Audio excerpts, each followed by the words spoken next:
Hello friends, welcome to our channel. అధిక ఒత్తిడి వల్ల ఈ రోజుల్లో పెద్ద సమస్యగా అయిపోయింది. ఒత్తిడి అనేది రోజువారీ జీవన అవసరాలకు అవసరమైన సహజమైన మానసిక మరియు శారీరక ప్రతిస్పందన. మానసిక లేదా భావోద్వేగ భావాలను నిర్వహించలేకపోయినప్పుడు మనకి ప్రెషర్ అనేది పెరుగుతుంది.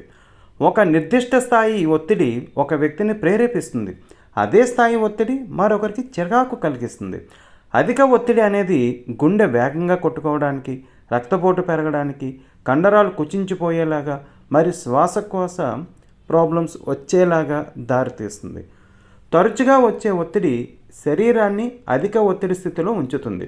ఇది రోగ నిరోధక శక్తిని తగ్గించడంతో పాటు జీర్ణక్రియ మరియు పునరుత్పత్తి సమస్యలు, వేగవంతమైన వృద్ధాప్యం, గుండెపోటు, స్ట్రోక్ ప్రమాదాలను పెంచుతుంది. ఒత్తిడి వల్ల మీకు డిప్రెషన్ మరియు ఆందోళన వంటి మానసిక ఆరోగ్య సమస్యలకు మరింత హాని కలిగించవచ్చు. ఉద్యోగం లేదా విద్యాపరమైన మార్పులు, ముఖ్యమైన జీవిత మార్పులు, వ్యక్తుల మధ్య సవాళ్ళు మరియు ఆర్థిక లక్ష్యాలు ఇవన్నీ కూడా ఒత్తిడికి ప్రధాన మూలాలని చెప్పి అంటున్నారు. ఒత్తిడి ప్రతి ఒక్కరిని ప్రభావితం చేస్తుంది. క్రమ పద్ధతిలో ఒత్తిడి నిర్వహణ పద్ధతులను ఉపయోగించడం వల్ల మీరు ఒత్తిడి యొక్క శారీరక, మానసిక మరియు ప్రవర్తన ప్రభావాలను నివారించడంలో కొంచెం సహాయపడుతుంది. ప్రెషర్ మేనేజ్మెంట్ స్కిల్స్ ఫాలో అవుతూ ఉండాలి. మరి మీరేమంటారు ఫ్రెండ్స్?